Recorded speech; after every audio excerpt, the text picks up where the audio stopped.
আসসালামু আলাইকুম গাইস, কি অবস্থা, কেমন আছেন সবাই? আশা করি সবাই ভালো আছেন। তো আলহামদুলিল্লাহ আপনাদের দয়ায় আমিও অনেক ভালো আছি। তো আজকে 3 দিন যাবত আমার কাজ নেই, কাজ অফ, কিন্তু আলসামির কারণে আপনাদেরকে ব্লগও দিতে পারতাছি না। অনেক দিন হয়ে গেল ব্লগ দিতে পারতাছি না। তো আমার ছোট্ট পেজটার মধ্যে বললাম, তো সবসময় বলি, আমি সবসময় বলবো, আমার ছোট্ট পেজটার মধ্যে কিছু ভালোবাসার মানুষ আছে কয়েকজন। তাদের ভালোবাসায় সত্যি আমার মন চায় আমি প্রত্যেকটা দিন ব্লগ দিই, কিন্তু কাজের প্রেশারে দিতে পারি না।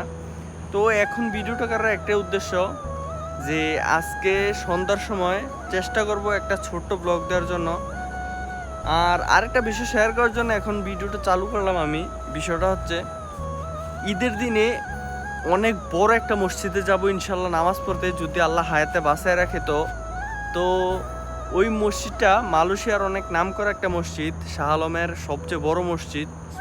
তো ওই মসজিদটা এখান থেকে কিন্তু দেখা যাচ্ছে, ওই যে দেখেন এই যে মসজিদটা, ওইটার মধ্যে যাবো ঈদের নামাজ পড়তে। তো আশা করি যদি ইনশাল্লাহ হায়াতে আল্লাহ বাঁচায় রাখে, তো এই মসজিদটা নিয়ে ঈদের নামাজ নিয়ে খুব সুন্দর একটা ব্লগ আসবে। আর কয়েকদিন পরে সবাই দোয়া করবেন আমার জন্য। তো আজকে একটা মানে কষ্টের খবর আপনাদেরকে দেই। আমার ছোট ফেসবুক পেজটাতে একটা ভালোবাসার ছোট ভাই আছে, যে আজকে চলে যাবে বাহিরে। তার জন্য আসলে খারাপ লাগতেছে। ছেলেদের জীবন স্বাভাবিক।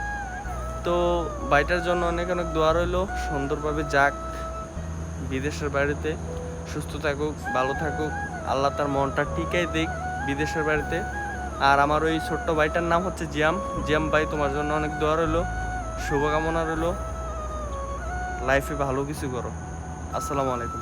আর হ্যাঁ, আমার ঈদের দিনের ব্লগটা দেখতে কিন্তু কেউ ভুলবেন না, ঠিক আছে?